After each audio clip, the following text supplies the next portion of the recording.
package to open. I went to the mailbox today and there's this very large padded mailer in the mailbox waiting for me. And it's got a Royal Mail postage on it, so it's from across the pond. And it's got a customs declaration on it that says book and newspapers. But I'm really not sure who it's from. And I wasn't expecting anything. So I'm a bit intrigued. Let's open it and see what's in here.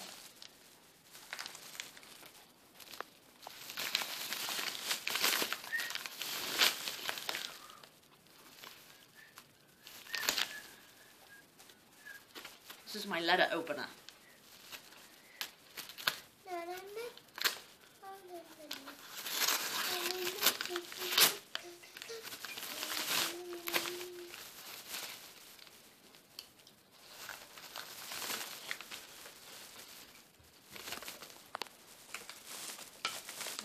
Oh my.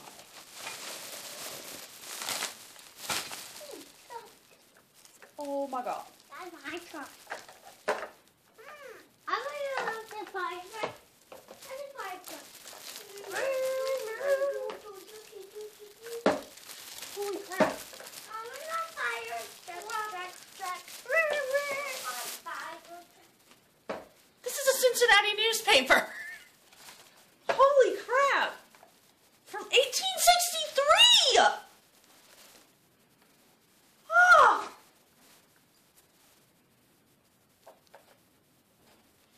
Like it. Oh my gosh. This is amazing. All of this stuff is in Philadelphia? From 1864? And the Times. Beep, beep, beep, beep. Was that the London Times? I guess. From 1805? Looks like it, yeah. Reporting the death of Lord Nelson at the Battle of Trafalgar. Hey Skipsy, I thought you might like these newspapers. They are mainly American, but not all. Just a small thank you for your videos, Jonathan. This is awesome. Oh my God, thank you. Jonathan said that you looked like you maybe needed a little cheering up. Oh my God. This And is he so noticed that in cool. on your YouTube page that you said that you liked reading and history. Boys, come here, look out. I'm gonna go play. And he thought that you would really Rebel dig these. opinion of Grant's army. They affect to believe it a myth. Richmond not besieged. Oh my God! The news is dull this morning. We have nothing new to report from the armies immediately in front of Richmond. The situation remains unchanged. It is reported by persons from the army that Grant is believed to be moving from the front down in the direction of James River, and it is presumed that this is done with the ultimate design of crossing to the south side. This is from during the Civil War. This is when the Civil War was happening, and this is from Cincinnati, right here. Oh my God, this is amazing! They probably don't even have things like this in the museums. Oh my God, where did you get this stuff? Salem, New York. Wyndham. Evan. Oh my God. This is so awesome. And there's a book. There's a dispatches from the Crimea. Evan is getting into your purse. Hold on one second. So I've also got a book here. Dispatches from the Crimea by William Howard Russell. And I really don't know that much, like anything about the Crimean War, but I know that it took place prior to our Civil War here in America. And Florence Nightingale, I believe, was somehow involved with it. I think she was actually English, but I'm not entirely sure about that. I don't know if that's correct or not, which is really horrible because I'm going to be a nursing student. But I know that she was somehow involved in the Crimean War, and she brought it here to America and actually really began modern nursing with her participation in the Civil War. So I do kind of know that part of things with the Crimean War, but I really don't know anything else about it. So this will be an excellent opportunity to learn more about it. So thank you so much. Boontar has actually shared your videos with me, and I adore listening to you speak. All of you crazy English and Scottish and Irish guys with your accents are just wonderful to listen to. Thank you so much. Wow, this is awesome. I am just ecstatic. This is, wow. Well, thank you so much. Mr. Jonathan Want, 1972, he not only has a delightful accent, but he's also got a great sense of humor about him, and seems to have a unique sense of style and individuality and individualism. So exciting. And apparently has some kind of hookup with Apparently. historical documents. I don't know. Oh, let's just send some American girls some, newspapers that are 200 years old. Yeah, the price, 6 pence for the London Times on Thursday, November 7th in 1805.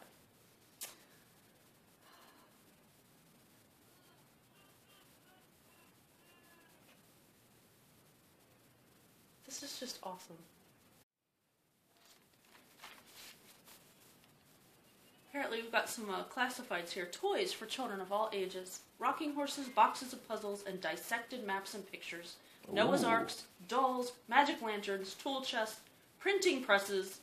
I would have needed a printing press as a child. Color boxes, syrup books, and pictures. And etc. At great reductions in price during the holidays. At Holden's Royal Fancy Bazaar. 63 George Street, Edinburgh. This is so awesome. Look at the little steam engine. Can you see the steam engine right there? There's a little steam engine. Look at it.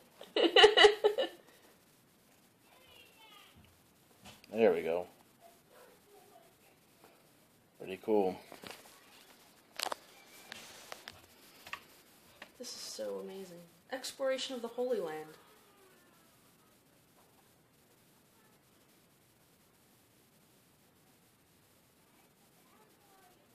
I need little white gloves to be able to touch these and read them. This is great. I am just tickled. Thank you so much, Jonathan. You really brightened up my day. Thank you! I'm going to read these, and I'll give you guys updates on what kind of nifty, cool tidbits I find, and maybe I'll share some of them with you, because I'm sure you all want to hear about it, too. Bye!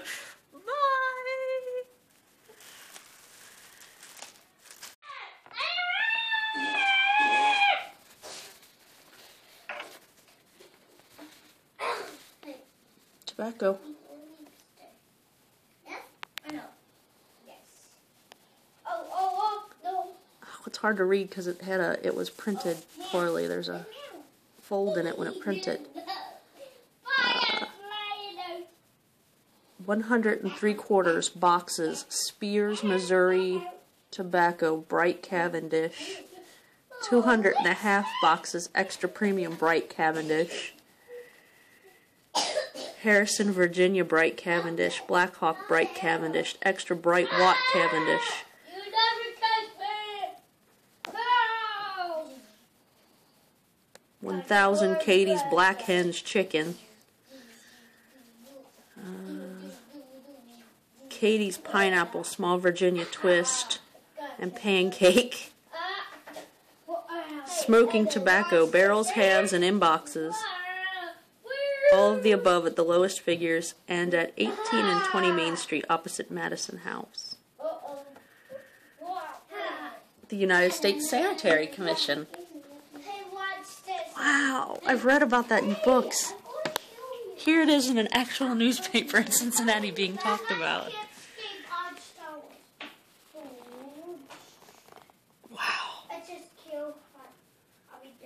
United States Sanitary Commission have established an office of information in regard to patients in the general hospitals of the Army of the West. By reference to books which are corrected daily, an answer can, under ordinary circumstances, be given by return mail to the following questions. See, when people fought in the Civil War, they lost track of each other, and a lot of people couldn't find their family members or their loved ones. And the Sanitary Commission was very instrumental in reuniting, or not even just reuniting, but giving them information about their loved ones' deaths. At the time, death was regarded very differently than it is now, and you were supposed to die at home peacefully, and that meant that you would go on to your eternal rest in heaven, and if that didn't happen, it was feared that you would not be resting peacefully. So they would want to know about the conditions surrounding the death of their loved ones on the battlefront. It was, unfortunately, the realities of it were that they did not suffer peaceful or experience a peaceful death. It was very suffering and horrible and bad, and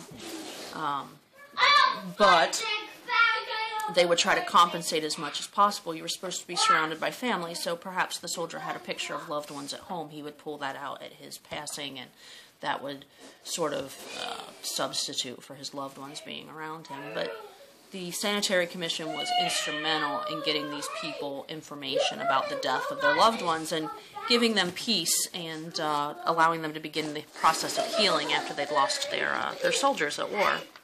It's amazing to see a newspaper actually talking about it and offering information to people. Hey, write to us and we can get you this kind of information. I mean, it's absolutely amazing that I actually have this in my hand. I mean, perhaps a woman read this newspaper and actually said, you know what, I wonder where Johnny is, let's find out. It's just, oh my god. This is amazing. Like, it's one thing to read it in a book, but it's another to actually be able to see it and hold it and read it. This is amazing. Thank you, Jonathan.